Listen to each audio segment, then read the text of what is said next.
You think power is in what you say, in how well you explain yourself, in how clearly you defend your position, in how precisely you respond. But watch closely.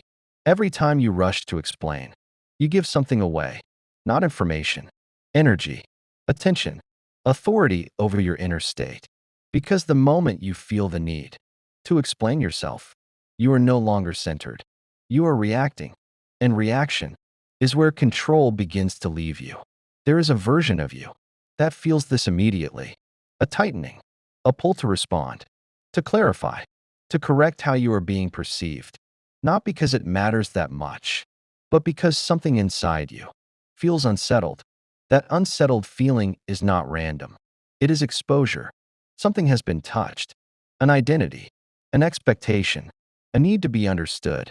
And once that is activated, you move, not consciously, but automatically. You explain, you justify, you react, and in doing so, you reveal something deeper. You are available, not emotionally present, emotionally accessible, accessible to disturbance, accessible to interpretation, accessible to manipulation. Without intention, Carl Jung understood this dynamic, not in the language of social behavior, but in the structure of the psyche. What you react to has influence over you, because reaction is not neutral. It is participation, and participation is where energy flows. Every explanation you give is an attempt to stabilize how you are seen. Every reaction you offer is an attempt to regain internal balance. But both reveal the same thing. You are externally oriented. Your center is not fully your own. It moves based on what touches it. And that movement is what others feel, not consciously, but instinctively. People sense where you are predictable, where you are reactive, where you will explain yourself, if pushed slightly off center. And that is where dynamics form, not through force, through pattern. If you react every time something unsettles you, you train others on how to reach you. If you explain every time you are misunderstood, you teach others that your clarity depends on their perception. And slowly, you lose something subtle. Self-containment, not silence. Containment, the ability to hold your internal state without needing to express it immediately. Jung spoke about psychic energy, not as something abstract, but as attention, what you invest in, what you respond to, what you give meaning to. And most people leak it constantly, through explanation, through reaction, through the need to correct, defend, and clarify. But there is another way, less visible, less immediate, but far more powerful. Withdrawal, not avoidance. Intentional non-participation. You do not respond. You do not explain. You do not correct.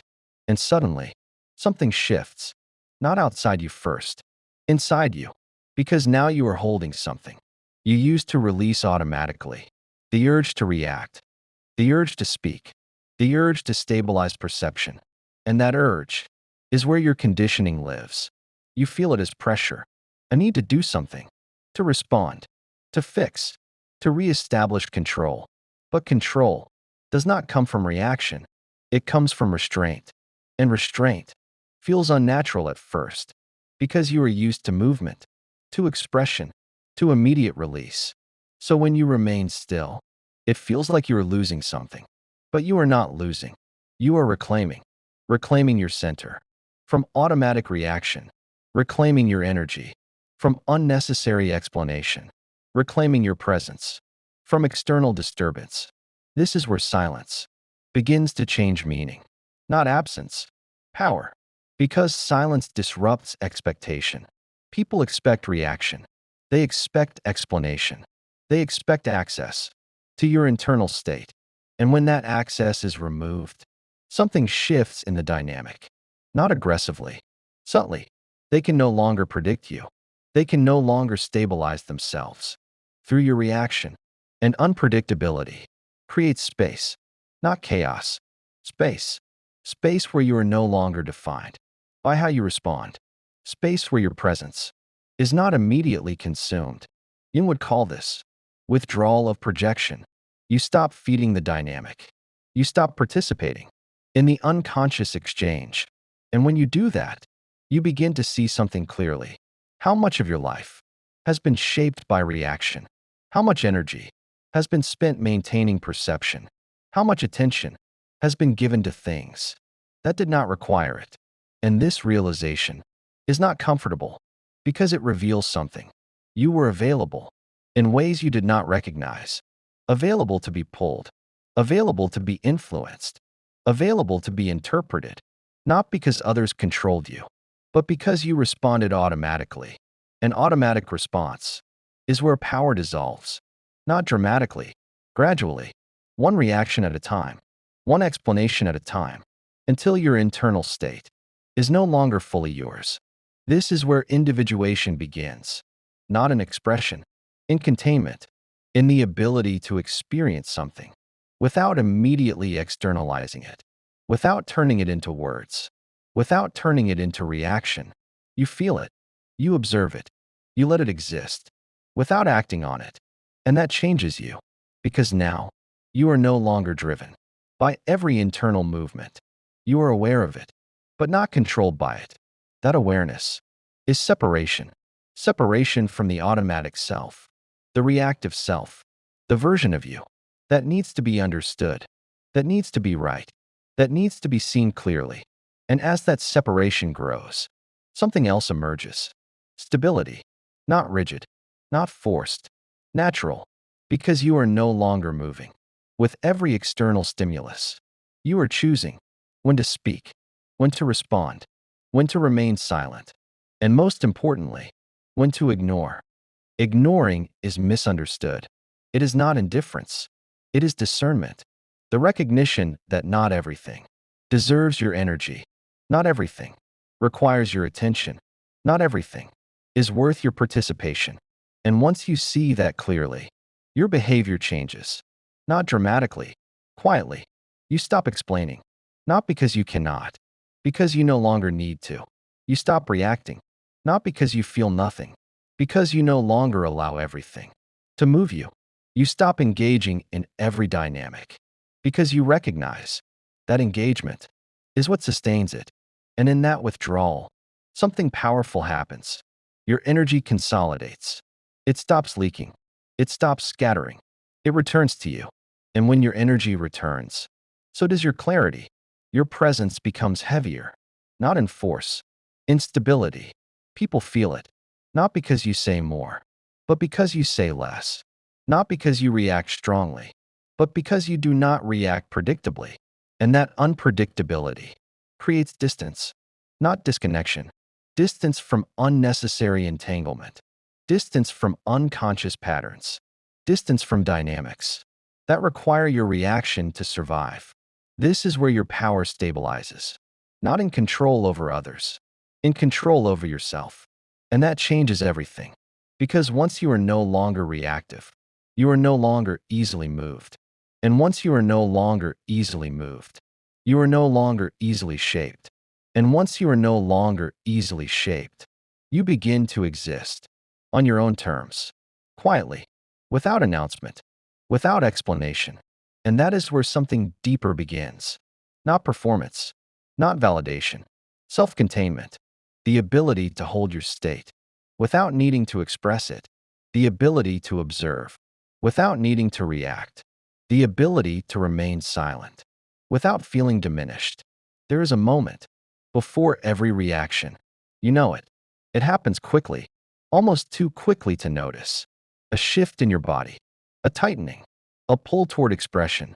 You feel the urge to say something, to correct, to defend, to explain.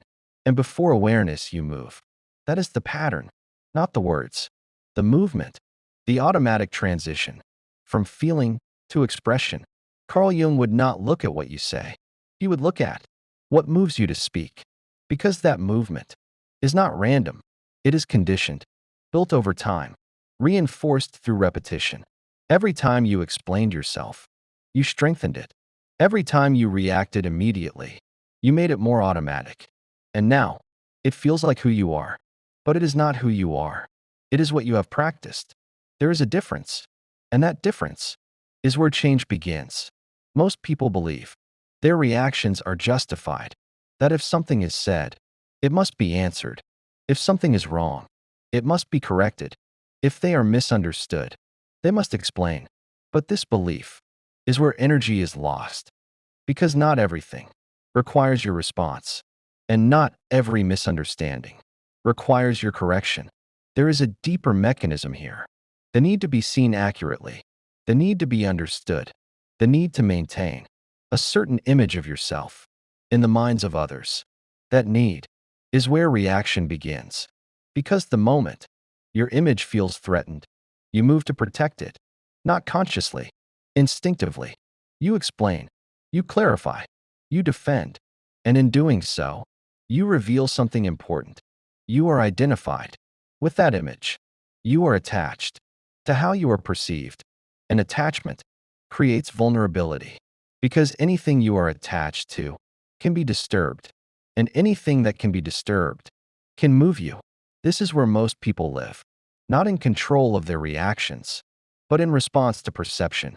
They adjust themselves based on how they are seen. They explain themselves based on how they are interpreted. They react based on how they are affected. And slowly, their center moves outward, away from themselves, toward others, toward external validation, toward external stability. Jung would call this projection, not only projecting onto others, but living through what others reflect back to you.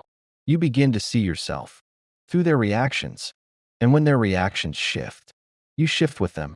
This is not power. This is dependency, not obvious, subtle, because it feels normal. It feels like communication, like connection, but beneath it, there is something else, a loss of self-containment, the inability to hold your state without external confirmation. So you speak, not always because it is necessary, but because silence feels uncomfortable. Silence leaves space, and space reveals what you are trying to stabilize. If you do not explain, what will they think? If you do not respond, how will you be seen? If you do not correct it, does it become true? These questions create pressure, and pressure leads to action. But the action is not free. It is reactive. It is driven. It is automatic. And anything automatic can be predicted, and anything predictable can be influenced. This is where manipulation does not need intention. It only needs pattern. If someone knows, you will react. They do not need to control you. Your pattern will do it for them. If someone knows, you will explain yourself. They do not need to understand you. You will do the work. This is why restraint is powerful, not because it dominates, because it interrupts. It breaks the expectation. The pattern stops. And when the pattern stops, something becomes visible. You see the urge. You feel the pressure, but you do not act on it. That is new. That is unfamiliar. And unfamiliar feels uncomfortable because you are used to release, to expression, to immediate resolution. But now, you are holding it. The reaction does not disappear. It stays, and you observe it without acting. That moment is where awareness deepens. You begin to see what usually controls you, not externally, internally, the impulse, the need, the attachment. And as you observe it, it loses strength, not instantly, gradually, because what is seen clearly cannot operate in the same way. It is no longer invisible. It is no longer automatic. It becomes a choice, and choice changes everything, because now you are not reacting. You are deciding whether to speak, whether to engage, whether to explain, and often the answer becomes clear. You do not need to. Not everything deserves your voice. Not everything deserves your energy. Not everything deserves your presence. And once you realize that, your behavior shifts. You begin to filter, not what you feel, what you express. You allow things to exist without responding to them. You allow others to misunderstand you. You allow silence to replace explanation. And in doing that, you take something back. Control, not control over others. Control over your participation. You are no longer pulled into every dynamic. You are no longer required to stabilize every perception. You are no longer available in the same way. And that changes how you move through your life. Because now, Your energy is not constantly leaving you. It is contained. It is held. It is directed. And when energy is directed, it becomes power, not loud, not visible, but undeniable, because it is no longer scattered. It is focused, and focus creates presence, a presence that does not react immediately, that does not explain unnecessarily, that does not engage without intention, and that presence changes how others experience you, not because you try to influence them, but because you are no longer predictable. You are no longer easily read. You are no longer easily moved. And that creates space. Space where you are not defined by reaction. Space where your silence speaks more than your words. And that silence is not empty. It is full, full of awareness, full of control, full of choice. And once you experience that, you cannot return to reacting the same way. Without noticing what you are doing, something begins to shift. When you stop reacting, not immediately, not in a way that others notice first, but internally, because now you are facing something you used to avoid, yourself, without the distraction of response, without the release of explanation, without the perversionary movement outward. There is stillness, and in that stillness, everything you used to project outward stays with you. The discomfort, the urge, the tension, it does not disappear. It deepens, because now it has nowhere to go. And this is where most people break the silence. Not because they need to speak, because they cannot sit with what arises. When they don't, Carl Jung understood this.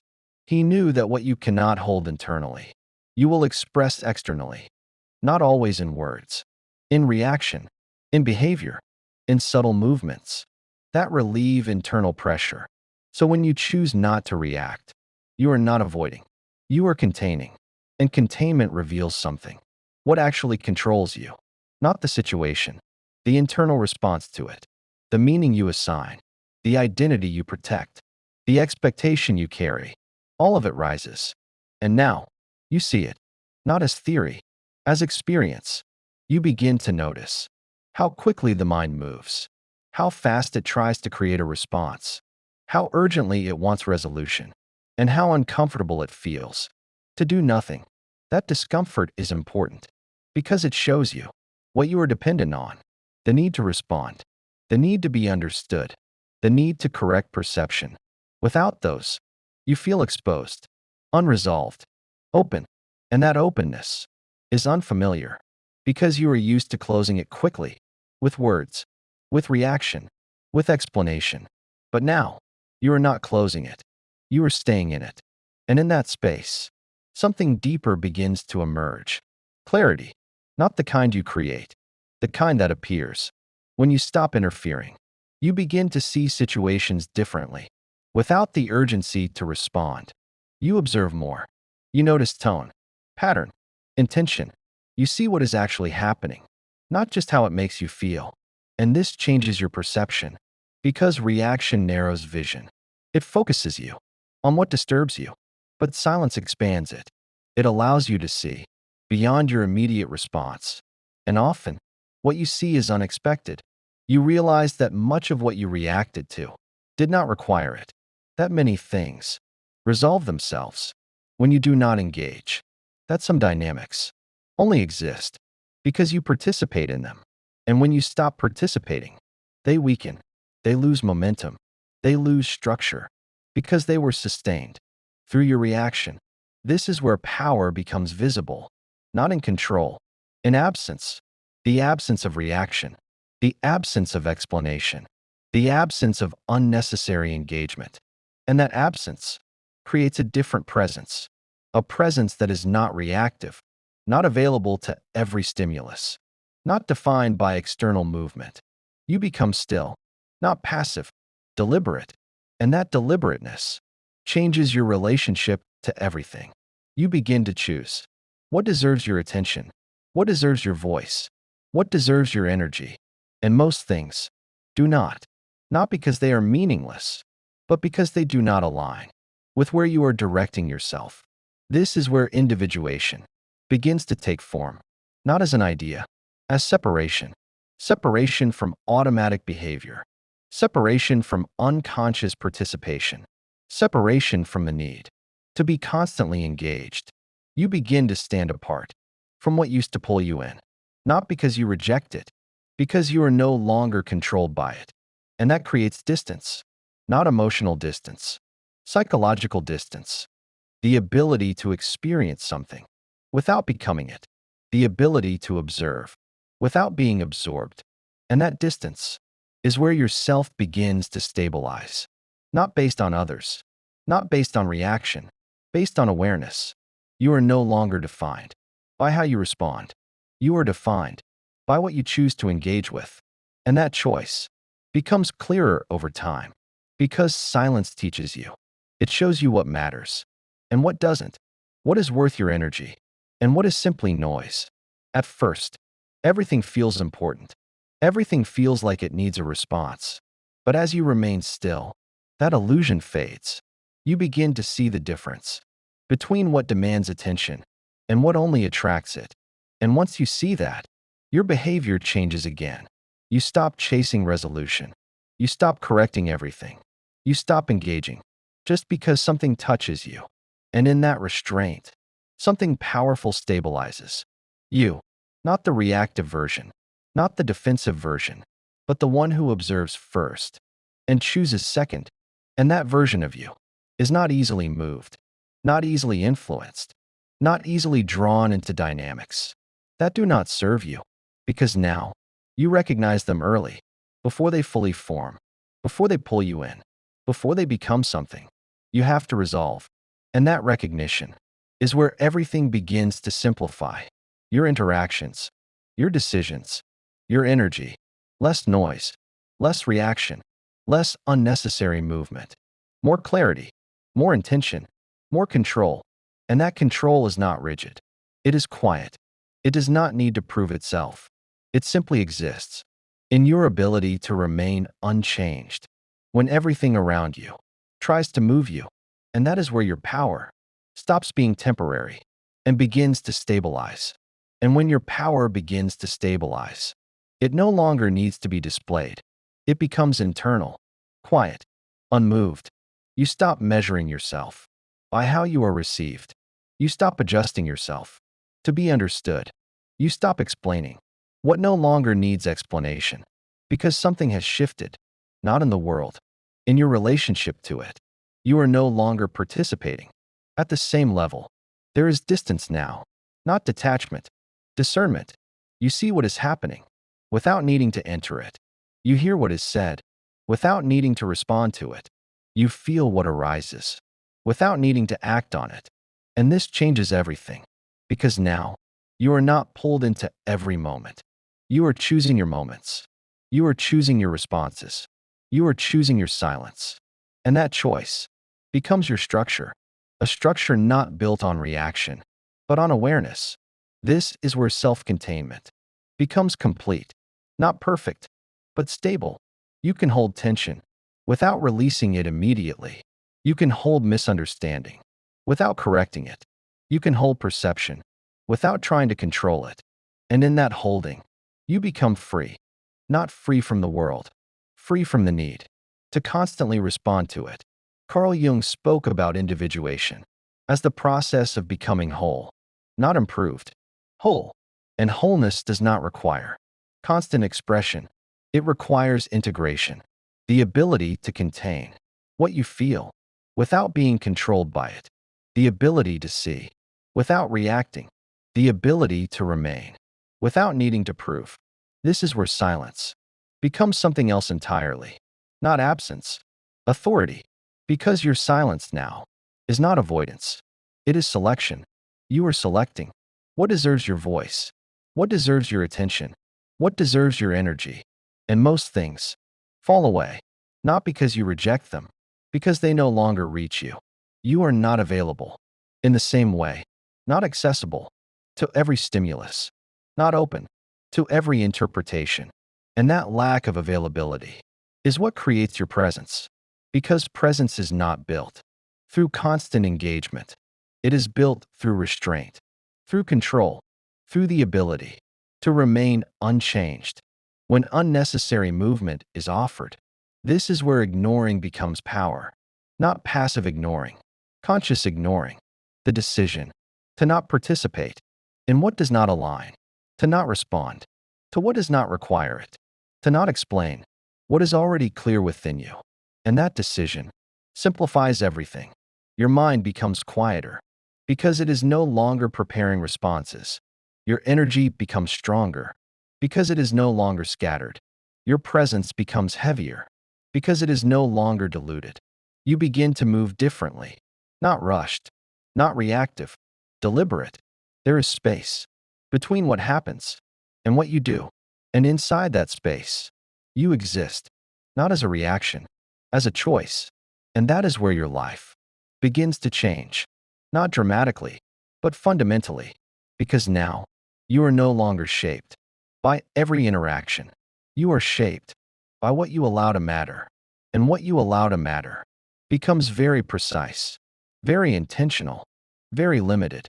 And that limitation creates clarity, because when everything does not matter equally, you begin to see what actually does, and what actually does receives your full presence, not fragmented, not distracted, complete. This is not withdrawal from life. It is refinement, the removal of unnecessary engagement, so that what remains is real. And in that refinement, you become harder to disturb, harder to influence, harder to pull into patterns that once controlled you, not because you resist them, because you no longer respond to them. And what is not responded to loses power. It fades. It dissolves. It disappears from your experience. And what remains is you, not the reactive version, not the explaining version, the aware version, the one who chooses, the one who sees, the one who remains centered, regardless of what moves around them. And from that place, everything becomes simpler, quieter, clearer. You do not need to prove your understanding. You do not need to defend your position. You do not need to correct every perception, because you are no longer seeking stability outside yourself. You are stable, and that stability is not visible at first, but it is felt in your silence, in your restraint, in your lack of reaction. And that is where your power lives now, not in what you say, but in what you choose not to. So now, the question becomes unavoidable. What are you still reacting to that no longer deserves your energy? What are you still explaining that no longer requires your voice? And what would change if you stopped participating in those moments entirely? If something in this stayed with you, do not rush past it. Let it follow you into real situations, into real interactions, where the impulse to react still exists. And in that moment, pause, just once. Say nothing, do nothing, and observe, because that single interruption is where everything begins. And if you recognize this within yourself, write it clearly. I choose my peace, not as a statement, as a decision, a quiet refusal to give your energy to what no longer deserves it.